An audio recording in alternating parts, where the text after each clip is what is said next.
How you doing? Milsurp Garage here. This is going to be my final video in the series on these Steyr M95s.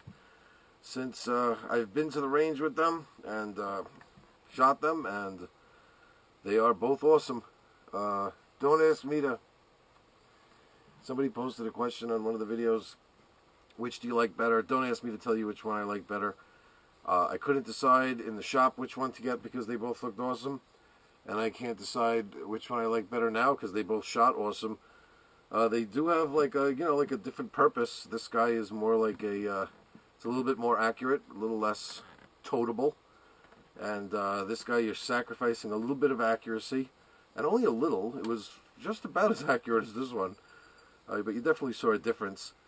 But this guy is much more totable. This is like, M38 or, M44, the Mosin Nagant size. I should compare them. I wonder which one.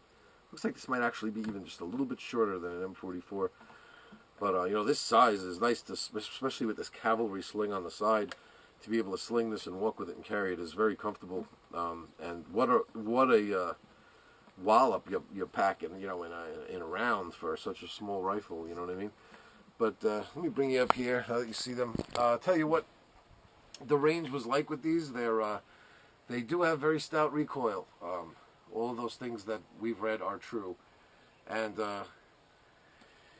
the ammunition that I'm using is this. Should have had it out, but I'm using these this military surplus, the Nazi ammo, I guess you could call it. It's funny because I walked into the gun store where I'm getting this stuff from, and see, there was a gentleman in there shopping for something with his wife. Looked like she wasn't really, like into guns, really. She was just kind of like along for the ride. And now here comes me walking into the gun store, and I go, hey, let me get a little bit more of that Nazi ammo. Definitely gave me a weird look. But this is a weird hobby. I mean, this is a weird hobby. To the victor go the spoils, is what I should have said to her. But I didn't. I definitely felt weird. So I'm paying 70 cents a round for this stuff. So don't break my chops about shooting it. I'm paying 70 cents a round. PPU is $1 a round. Even from like a place, like a wholesale place like Widener's, the best I could do on a box of 20 is like $20, and that would be a good price. And then I got to pay shipping. This stuff, I'm paying 70 cents a round, and I'm getting it on N-block clips. I'm getting it on these solid N-block clips that are supposed to be kind of rare. I'm getting it on the Nazi-marked N-block clips, and a cleanup.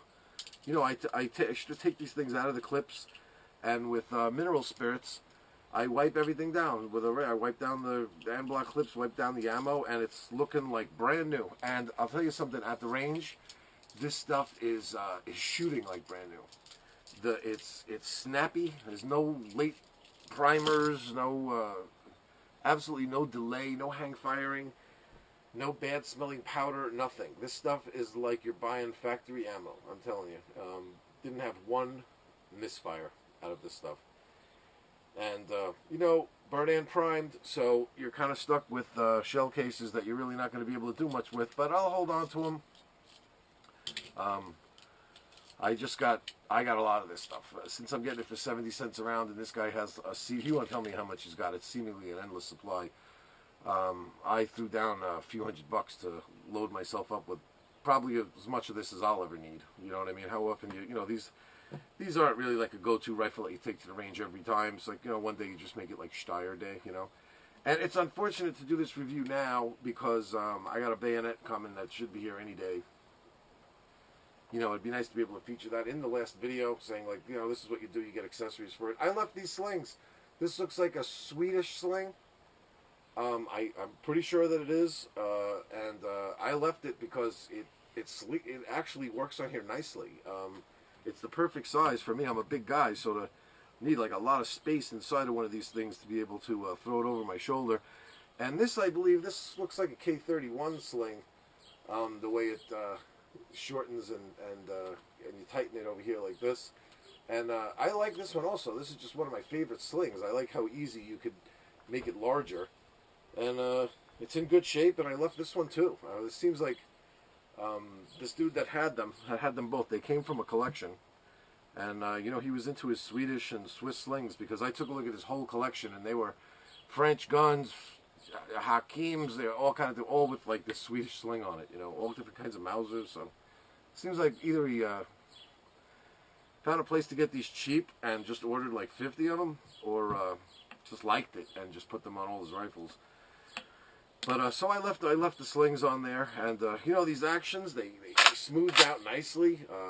They were easy to clean. Disassembling and reassembling this bolt is interesting. It's a procedure, but once you get it down pat, it's pretty simple. And but the action's nice and smooth. And my advice would be, if shooting this stuff is corrosive. This stuff, if you're shooting this stuff, or whatever you're shooting, when you break it down to clean it, my advice would be disassemble the bolt every time, because it did get very dirty inside the bolt. It seemed like there was some, you know, there were some gases that were getting in there. The way these straight pulls work, the K31 and the 1911 Swiss rifles are similar, is that there's a tube inside of the bolt that actually rotates, that does the camming motion. And since it's like actually a two-piece bolt, kind of, you know, not much different than other bolts that have the firing pin inside a channel and things like that.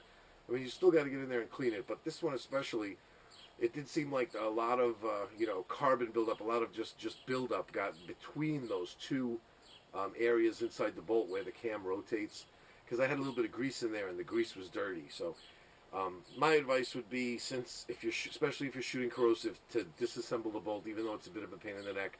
Learn the procedure, get down with it. I did it over and over again like 20 times till I just had it down pat, and I could do it with my eyes closed now. Definitely take the bolts apart and clean them after shooting, especially with corrosive. And as far as the history of them goes, didn't learn much more. Just learned that they definitely had a convoluted history. They were, when Austria was in World War I, they built these. Then in World War II, around before World War II, around 1930, they changed the chambering of them to this more modern round, this 8x56R, or is it 57R? 8x50, don't remember. But this larger round, and they marked it with an S. So both of these are marked that way. They used this new modern round. So they were re-arsenaled in 1930 to be brought up to those standards. But then after that, I don't know. I've read that the Schritten is the name of the sight graduations that were on here.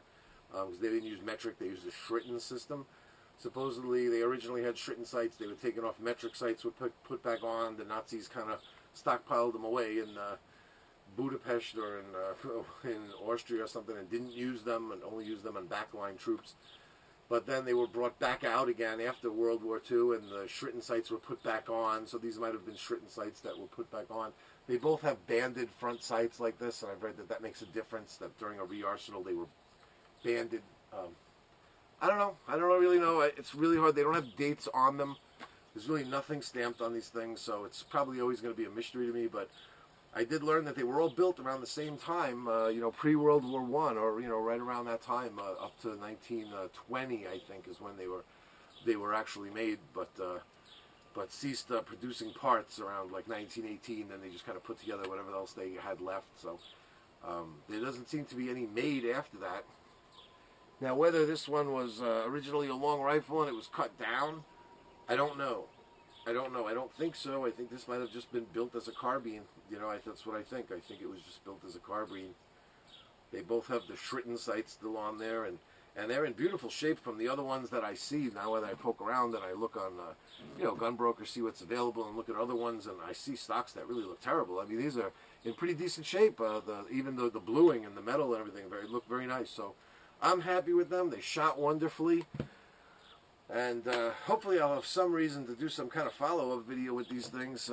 You know, maybe I'll just do one video where I just do a whole day at the range, and they'll be you know, a part of the day.